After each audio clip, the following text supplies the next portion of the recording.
gotta leave your money behind you.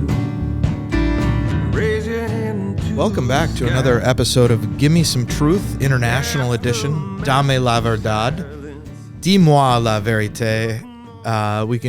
We have to learn more languages, obviously, to expand that reach.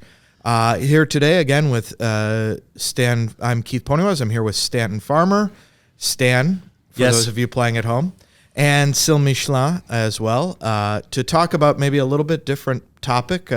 This year in our 𝗟𝗚𝗡𝗡𝗡 International review for 2020 or preview for 2020, Stan wrote about maybe the top 5 destinations for expats in 2022, kind of based on prevailing trends and what we've been hearing from our clients and so on and so forth. A little bit more fun topic, though we will touch a little bit on things like taxes and so on and so forth, but also some of the lifestyle reasons why those countries are quite popular.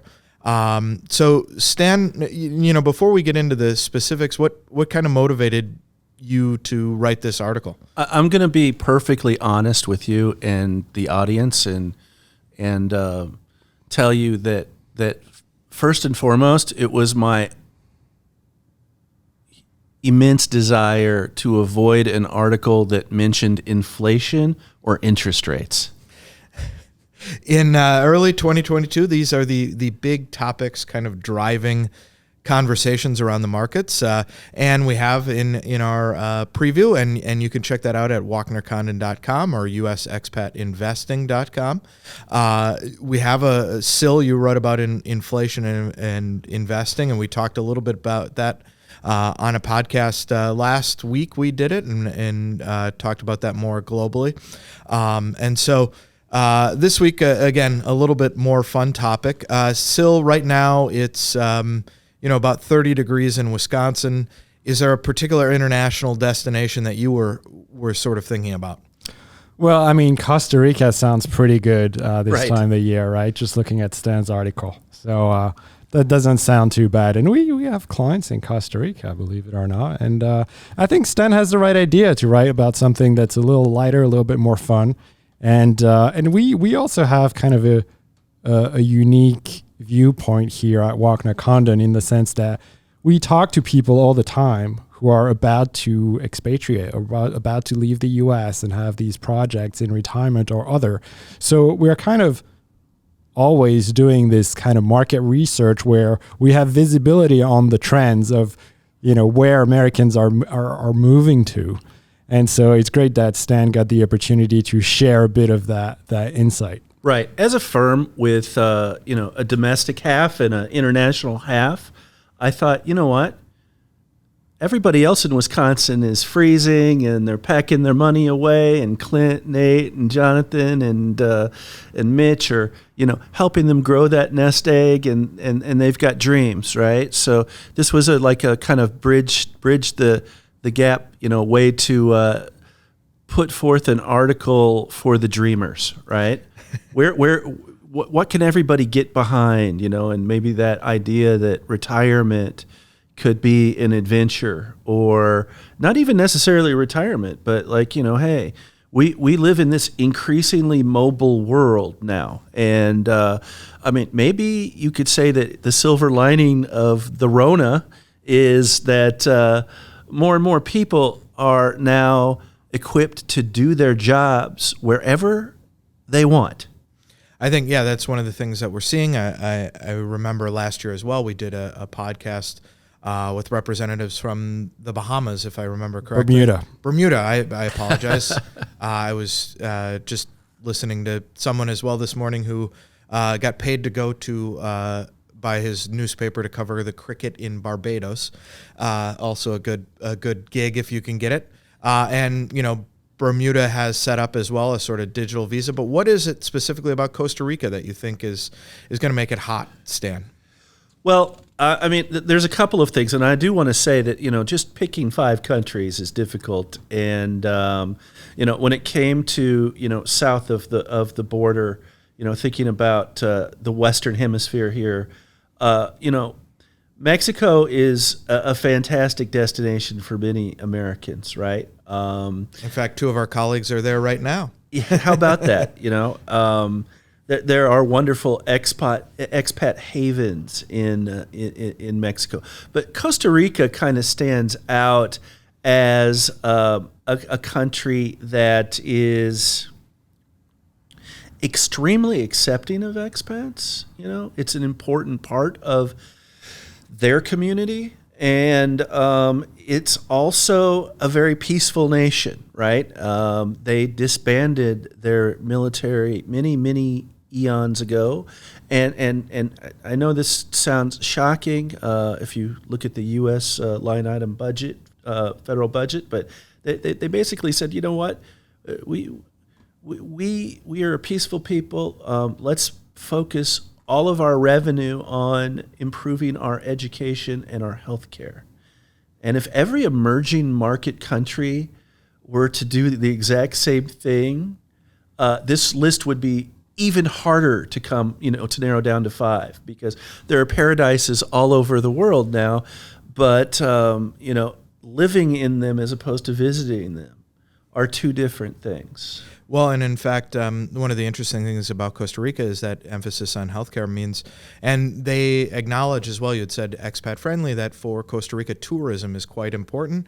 And so they actually did a very, very good job of vaccinating their population, ensuring that, COVID protection was very strong. Yes. And those sorts of things. So yeah, going forward, it's going to be, continue, and that emphasis on healthcare and education means it's a very nice place if you're moving to it, right? Because a better educated and better taken care of local population means generally, people are more satisfied and healthier and that sort of thing, and that makes it a more pleasant place to live. Trust me, nobody wants to live in a country where the children are born into abject poverty and will never get the education, the toolbox to go and make a better life for themselves.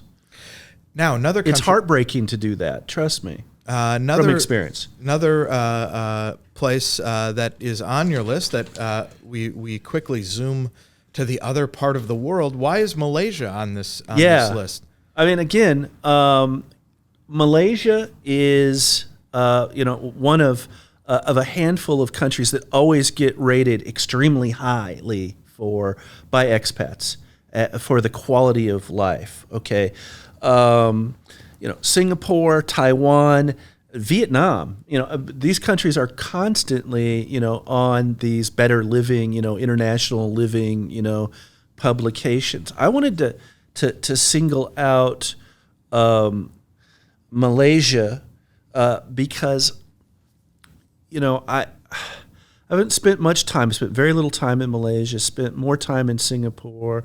Know more people in Singapore. And Singapore is the jewel of Asia. I mean, it's a developed country, right? So why not choose it? Well, I mean, I can tell you from experiences that COVID times have made Singapore. I mean, rather, it's not quite the same happy tale as Costa Rica that Keith was giving us here. In Singapore, they've made immigration much more difficult. They've made travel when you leave uncomfortable, right? Getting back in and so on and so forth. And I'm like, okay, well, you know what? We have to eliminate the most attractive, and then obviously we've got Hong Kong and Taiwan, and we of course the elephant in the room is China, right? And for better or for worse, the Chinese government is doesn't seem to be relaxing things now. We've seen the news about protests in Hong Kong, and we've seen the threats and the Chinese Navy buildup, and the threat to Taiwan.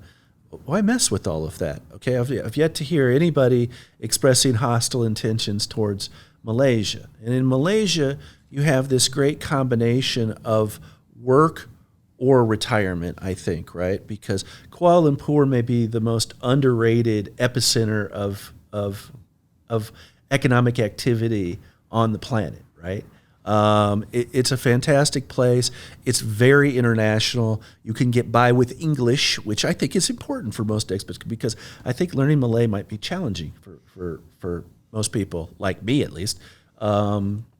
It's tax friendly like Singapore and Hong Kong, in the sense that your offshore wealth, the income flowing from your offshore wealth, is not taxed. Okay, and then even the ordinary income tax rates in Malaysia are pretty well aligned with U.S. tax rates. So it's got that. And by the way, Costa Rica's got the exact same thing too.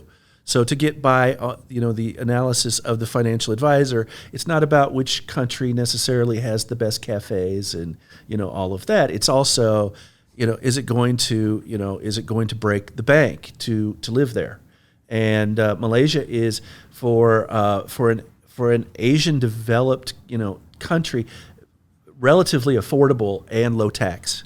Well, when you had started talking about Singapore and Hong Kong, those are very expensive cities, and I think Kuala Lumpur, while not cheap, is a little bit more reasonable. It's not Costa Rica in terms of cost of living, but compared to Singapore or Hong Kong, definitely. A little more accessible from the affordability standpoint.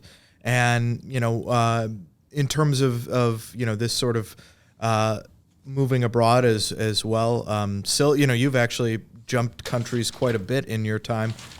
Did you ever look at, Asia as a possible destination? I've lived in many countries, but Asia is not an area of the world that I've really visited, and I spent most of my career working in private banking, and Singapore was always kind of a hub for Asia. So over the years, I considered here and there the possibility of Singapore or Hong Kong. I've kind of looked into it, but nothing ever really came close to materializing. Two places where the affluent Chinese go to launder. Can we say that? Should we edit that out?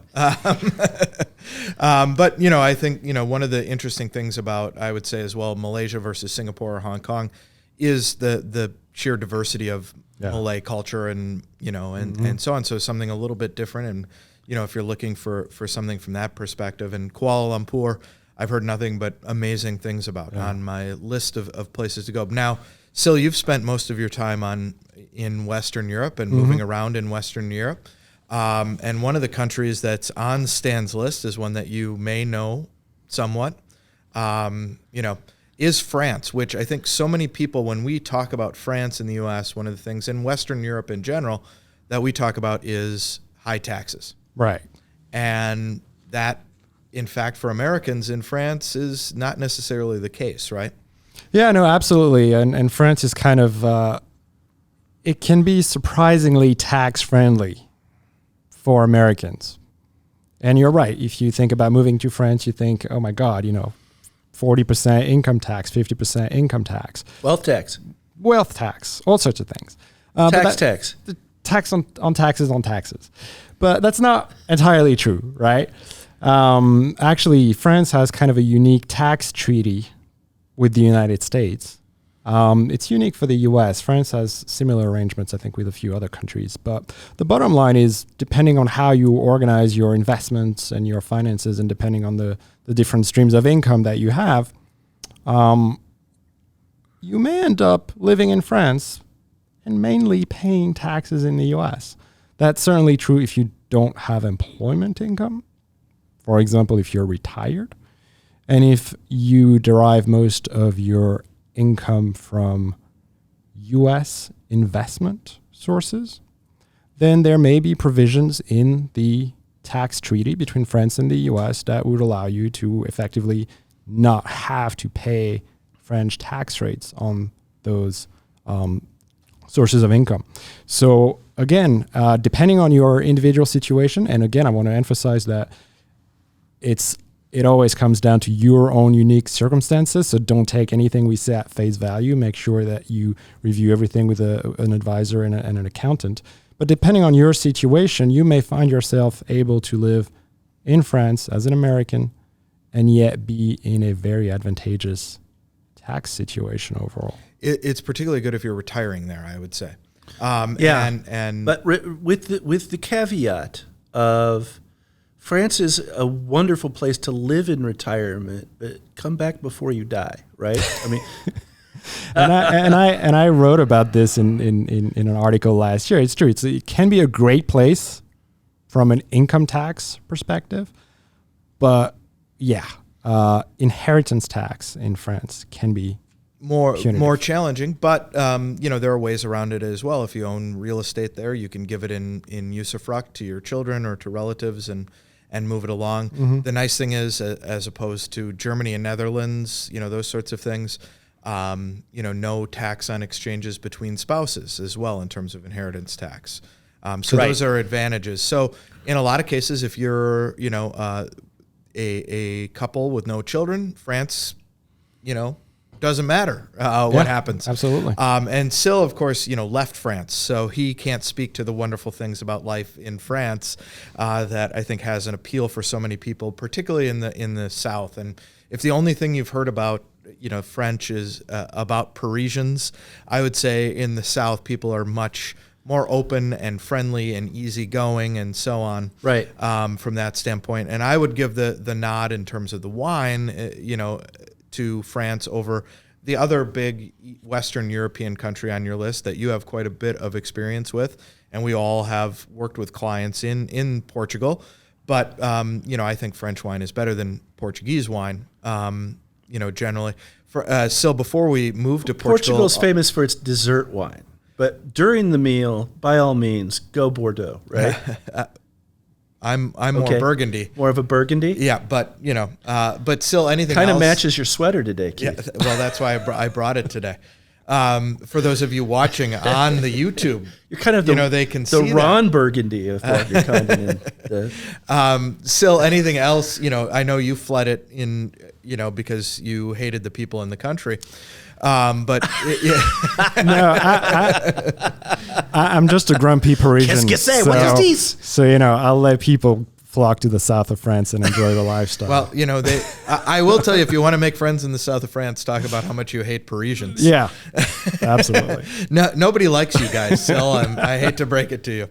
But yes, in Portugal, their port and particularly the Madeira, the fortified wine from the coast of Portugal, delicious. I do like a good Vinho Verde as well, a young wine from Portugal. But overall, I'm going to go to France. But what has drawn people to Portugal? I mean, Portugal is absolutely on fire as an expat destination. And, this has evolved in the last 5 or 6 years.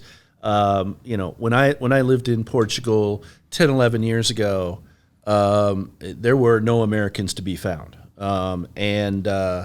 And for good reason. There was, it's high tax. It was high tax and,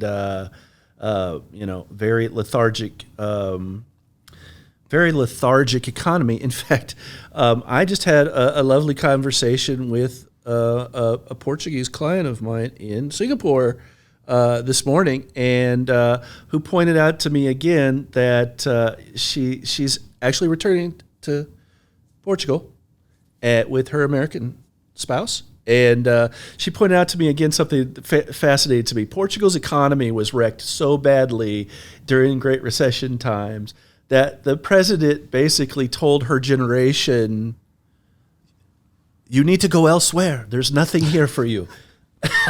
Go out in the world and make something of yourself, because you will not find it in our country. And they did. And now they're coming back because the tax program known as the non-habitual residence program has had the desired effect of bringing affluent foreigners to Portugal. It's been a huge injection for their economy. Now, like building, an Apple, Chinese Apple parts factory in Milwaukee is supposed to be an injection to the economy.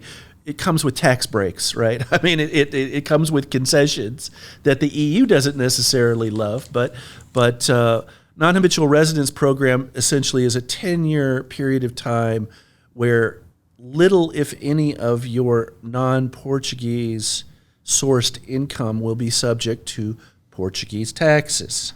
So it kind of puts Portugal on the same playing field as Costa Rica and Malaysia, for example. And France, by treaty, is also similarly poised, okay? NHR is a little different than the French treaty-based benefit in the sense that even if you work in Portugal, you're flat taxed at 20%, okay? So it's a wonderful place for digital nomads to go. It's not just a retirement destination, right? It's a great place if you do consulting business, if you've got a U.S. LLC. I would say, Portugal is probably, if you want to be a digital nomad, a more attractive destination than France. I would say if you're a retiree, France may actually be a more that's an excellent example, right? Attractive destination because that 10-year period doesn't wear out as it does in Portugal. And I don't know about Costa Rican internet, but like if you're gonna be a digital nomad, you need bandwidth. And I could just say this: Lisbon had the best damn internet I've ever had in my life. Yeah, it was just never down. Spectrum, I hate you. Okay, that's a shout out to you, Charter. Leaving aside your awful. Your personal feelings, Portugal as well. Got rid of the inheritance tax, right? No. A leg up on France there. Feel free to go enjoy Portugal and die in Portugal. It's really, in France, it's like you can stay there but don't die there. In Portugal, it's like, well, you can stay there for 10 years, and if you happen to die there, no bad shakes, right? No taxes are coming. They're not. Are they? Do you think they're going to use? Kids. Do you think they're going to use that on their tourism? Probably not. A great the best place logo. to die in the next 10 years. But this is, I know that like this article kind of reads like Portugal, like a come to Portugal to die in the next 10 years. This article reads more like a tourism, marketing piece than most things that we write here. But no, I mean, here on the podcast, we just kind of going to tell it like it is. And we have to evaluate the pros and cons of each and every country as we would with prospective clients or, many of our clients. How many of your clients, Keith, over the course of a 5-year period, might entertain the idea of moving from one foreign country to another, right? I mean, it's... Well, and so that brings us to the fifth country on your list, which I'm actually a little bit surprised about. Why is this fifth country on your list? Well, okay, for the fifth country, I chose the United Kingdom, and it's not as tax driven as the others, right? But being a firm that works with U.S. expats primarily, on our team, we have to acknowledge that this is the greatest concentration of Americans abroad, right? Outside of maybe Canada, right? So the United Kingdom has a lot to offer, and I thought in 2022 especially... Not the weather. It's not. We've gone from south of France, Portugal. It's not the Algarve of Portugal. It's not Costa Rica, and it's not Malaysia. Every English person pre-Brexit was moving to Portugal, to southern Spain, to southern France. Yes. And now you're telling American retirees to move to this country that they're all fleeing. In the UK, they get probably a lot similar rainfall to Malaysia, only it happens, at 5 to 10 degrees Celsius, not 25, right? So it keeps everything green for the most part, but it's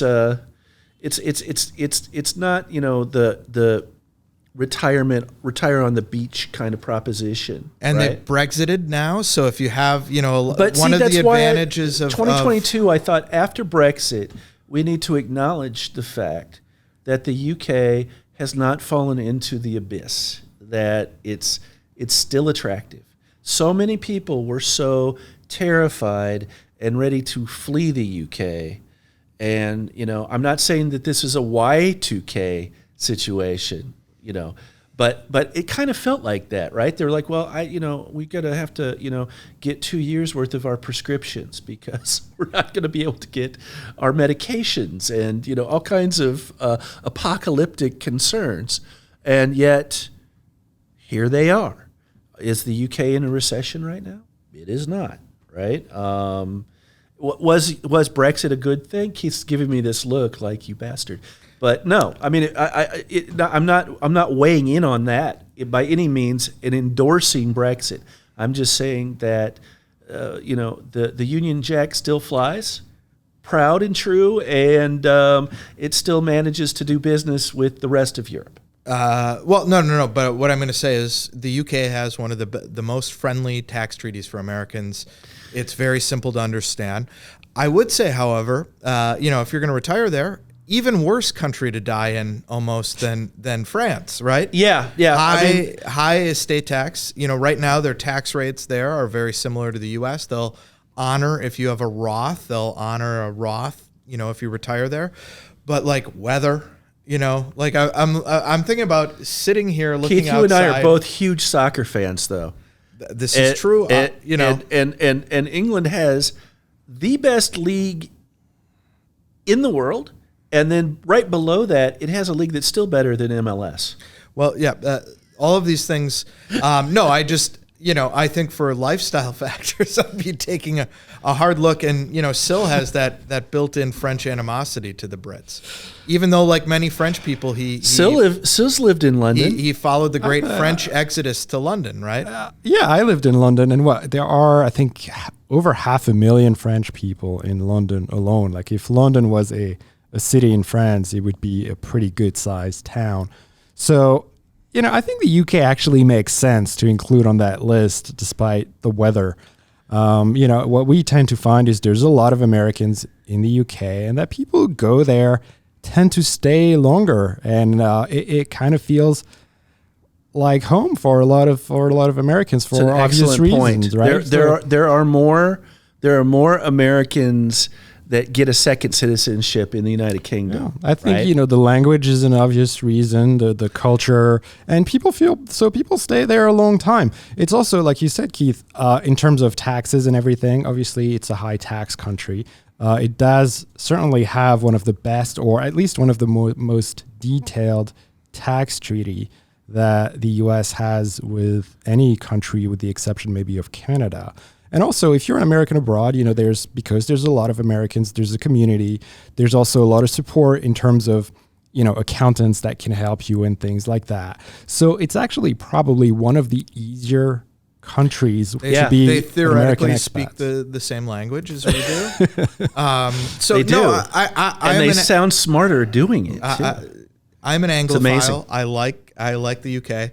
I'm looking out the window on the snow on the ground, and I would, right now in the middle of February, Costa Rica sounds a lot more attractive to me than the UK. As I just watched some FA Cup matches where it was, raining sideways and balls would be blown back at guys when they kicked them. So, Stan was also thinking, I think, perhaps in terms of golf. The UK, excellent reputation for golf. We will wrap it up there this week on our little bit more lighthearted, hopefully, episode of 𝗟𝗏𝗡 la verdad. We look forward to you joining us again. And as always, if you have any questions about anything we've touched on today or specifics related to your situation, feel free to reach out to one of the advisors. We're always here to help. 𝗟𝗏𝗡𝗡 Financial Advisors is a registered investment advisor with the SEC. Registration with the SEC does not imply a certain level of skill or training. The opinions expressed by the participants of this podcast are their own and do not reflect the opinions of 𝗟𝗏𝗡 Financial Advisors. All statements and opinions expressed are based upon information considered reliable, although it should not be relied upon as such. Any statements or opinions are subject to change without notice. Information presented is for educational purposes only and does not intend to make an offer or solicitation for the sale or purchase of any specific securities, investments, or investment strategies. Investments involve risk and, unless otherwise stated, are not guaranteed. Information expressed does not take into account your specific situation or objectives and is not intended as recommendations appropriate for any individual. Listeners are encouraged to seek advice from a qualified tax, legal, or investment advisor to determine whether any information presented may be suitable for their specific situation. Past performance is not indicative of future performance. Thanks for listening, and for further information, please visit 𝗟𝗏𝗡𝗡.com.